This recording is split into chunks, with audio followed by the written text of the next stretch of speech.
नमस्कार।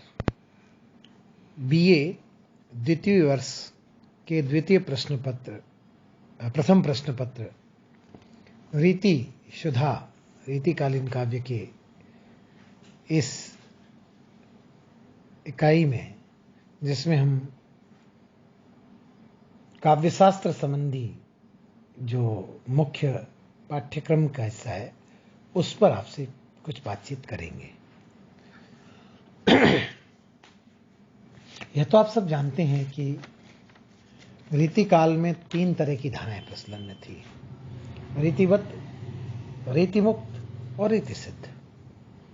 फिर आपने ये भी ध्यान दिया कि जो रीतिकाल था उसमें इन तीनों धाराओं के कवियों को अगर देखें मोटे तौर पे तो सब में सामंती अभिरुचि, आचार्यत्व का प्रदर्शन, श्रृंगार, नारी सौंदर्य, भक्ति वैराग्य का मिश्रण, प्रकृति का उद्दीपन रूप, आश्रयदाताओं की प्रशंसा, ब्रज भाषा का प्रयोग और मुक्तक शैली, ये ऐसी विशेषताएं हैं जो लगभग हर रीतिकालीन कवि में पाई जाती है। चाहे वो रीतिबद्ध कवि है, चाहे रीति सिद्ध कवि है और चाहे रीति मुक्त कवि है। हमारा आज का जो मुख्य विषय है वो ये है कि ये जो रीतिकालीन कवि थे उनके लिए काव्य के लक्षण क्या थे, या इसको दूसरे संदर्भ से देखें तो रीतिकाल में लिखे गए लक्षण ग्रंथों के अंदर कविता का स्वरूप क्या है, उसको लेकर किस तरह की चर्चा उस समय के कवियों ने, विद्वानों ने की है, उस पर हम आज थोड़ी बातचीत अपने इस वर्चुअल प्लेटफॉर्म पर आप सबके साथ साझा करेंगे।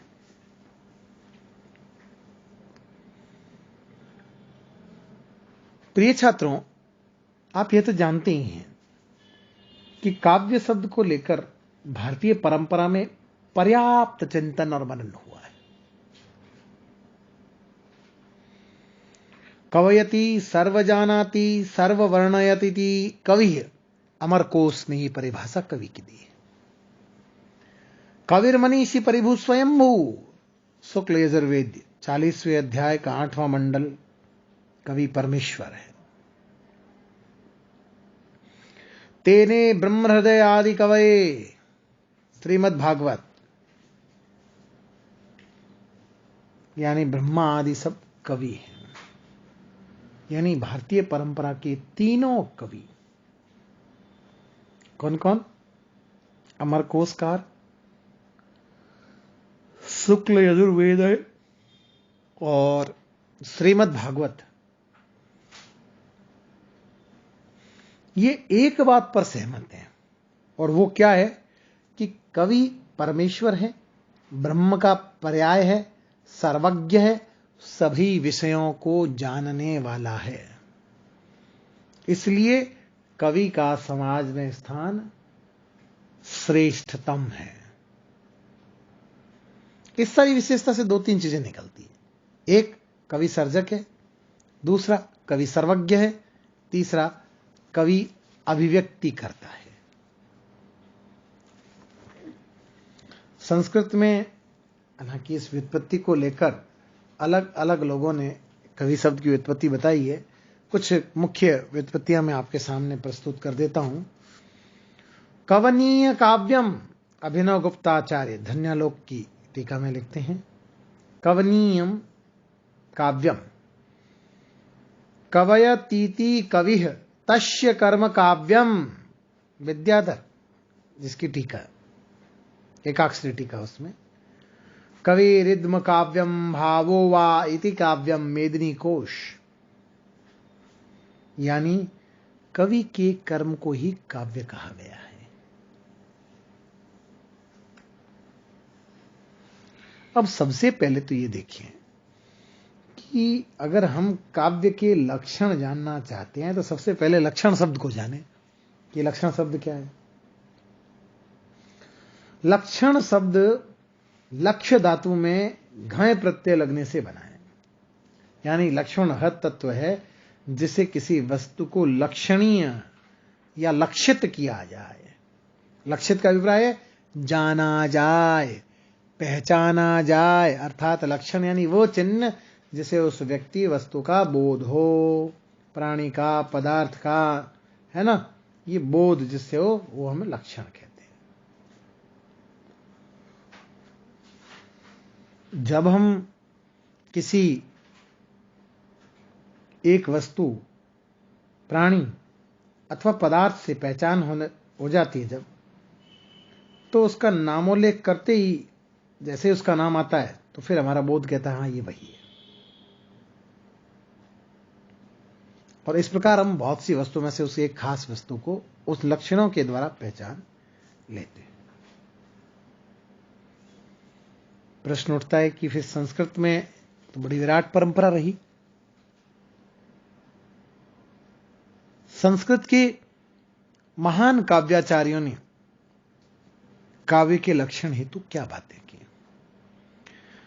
गौर करिए। श्रीमद् भागवत गीता का उदाहरण गौर कीजिए कि अनुद्वेग कर वाक्यम सत्यम प्रियम हितम च यत स्वाध्यायाभ्यसनम चैव वांगमय तप उच्यते। यानी जो किसी को उद्विग्न न करे, जिसमें सत्य, शिव और सुंदर की पूर्ण प्रतिष्ठा हो। अब नाट्य शास्त्र क्या कहता है? मृदुल ललित पदाठ्यम गूढ़ शब्दार्थहीनम जनपद सुख बोध्यम युक्ति मातृत्यो योजम बहकृतर सम्मार्ग संधि संधान युक्तम स भवति शुभ काव्यम नाटक प्रेक्षणा काम। नाट्य शास्त्र 16 अध्याय 118 नंबर श्लोक ये कहता है।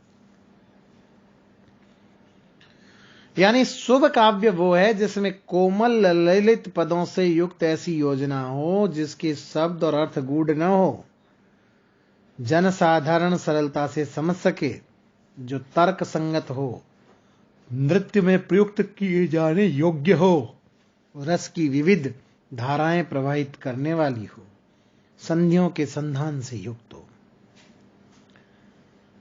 अग्निपुराण, जो कि एक तरह से छोटा मोटा विश्वकोश कहा जाता है चलता फिरता, वो क्या कहता है?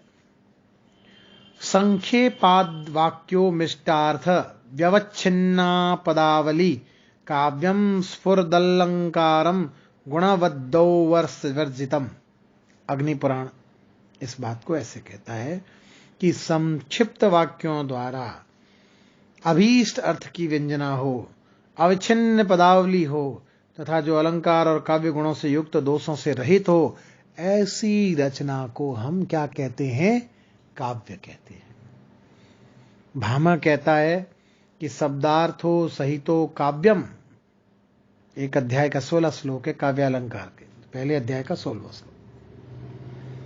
शब्द और अर्थ से युक्त रचना को कविता कहते हैं। भामे को क्या कह रहे हैं आगे? फिर वक्राभिनिवेश शब्दोत्तिष्ठा वचनालंकृति, वक्र शब्द और अर्थ का प्रयोग ही वाणी का अलंकार है। दंडी क्या कहते हैं? शरीर तावदिष्ट्यार्थ व्यवच्छिन्ना पदावली, यानी शब्द अर्थ से युक्त पदावली जो है, अर्थालंकारों से युक्त पदावली जो है, उसको हम काव्य कहते हैं। रुद्रट क्या कहते हैं? ननु शब्दार्थो काव्यम, शब्द और अर्थ को काव्य कहते हैं। उधर आनंदवर्धन वक्रोक्ति काव्यो जीवितम में क्या कहते हैं कि शब्दार्थो सहितो वक्र विव्यापारशालिनी वंदे वय व्यवस्थितौ काव्यम सद्दिदालोहदकारिणी। वक्रोक्ति जीवित। मम्मट क्या कहते हैं? तददोषो शब्दार्थो सगुणावलंकृति पुनः क्वापि मम्मट निर्दोषा लक्षणवती सरीतिर्गुणाभूषिता सालंकार सानेक वृत्तिवांकन्या झाक। चंद्रालोक। वाक्यम रसात्मकम काव्यम, रसात्मक वाक्य को काव्य कहते हैं। रमणीयार्थ प्रतिपादक शब्द काव्यम, रमणीयार्थ प्रतिपादक शब्द काव्यम रसगंगाधर में कहा गया है कि रमणीय अर्थ के प्रतिपादक शब्द को कविता कहा गया है। तो आपने देखा कि पूरी संस्कृत की काव्य परंपरा कविता के लक्षणों पर मुखर है, मौन नहीं है, और उसी से जुड़ती है हिंदी की अपनी परंपरा। हालांकि बहुत से विद्वान तो ये कहते हैं कि हिंदी की अपनी कोई परंपरा नहीं है, उन्होंने बस संस्कृत की परंपरा का अनुवाद भर किया है, वो मौलिक चिंतन नहीं है, और वो बात किसी हद तक ठीक भी दिखाई पड़ती है। पर फिर भी आचार्य हजारी प्रसाद द्विवेदी ने जो कहा है वो काफी इंपॉर्टेंट है कि शिक्षित कवि की उक्ति में चमत्कार का होना परम आवश्यक है।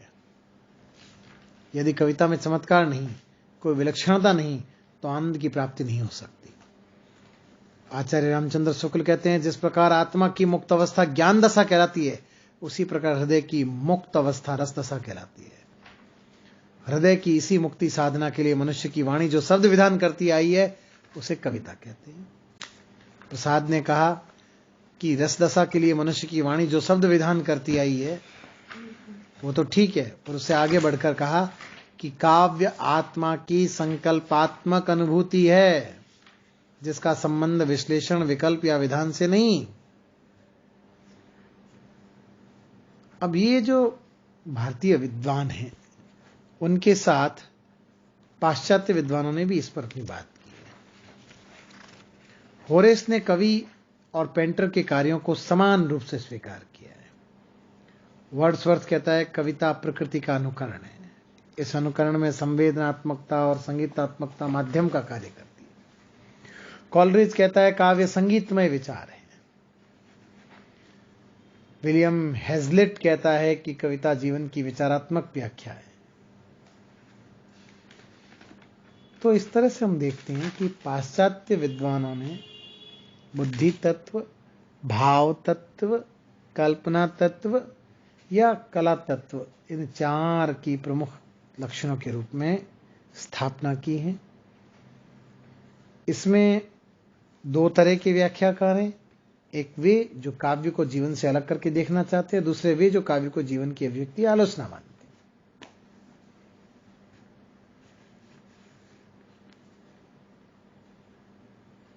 हम अपनी परंपरा में जब लक्षणों को देखते हैं तो इसके बारे में ये कह सकते हैं कि भारतीय आचार्यों के विचारों का निरंतर स्थूल की ओर से सूक्ष्म की ओर विकास रहा, यानी वे शरीर को टटोलते टटोलते आत्मा तक जा पहुंचे। इसीलिए प्रसाद ने कहा, काव्य आत्मा की संकल्पात्मक अनुभूति है। तो इस तरह से इस पूरी कक्षा में हमने जाना कि काव्य के लक्षण क्या है। इन लक्षणों का एक विद्वान के लिए, एक कवि के लिए और एक कविता के अध्येता, छात्र, पाठक, अध्यापक के लिए क्या महत्व है। जब हम यह देखते हैं तो हम जानने की कोशिश करते हैं कि दरअसल कविता के लक्षण क्या है। अगले कालांश में हम इस विषय से आगे बढ़ते हुए काव्य की हेतु पर विचार बात करेंगे और हेतु के पश्चात हम प्रयोजन पे आएंगे और फिर हम तत्पश्चात जैसे सिलेबस चलता है उससे आगे चलते हुए अन्य विषयों पे बात करेंगे। तब तक आप गूगल पर विभिन्न वेबसाइटों के माध्यम से उपलब्ध इन सब विषयों पर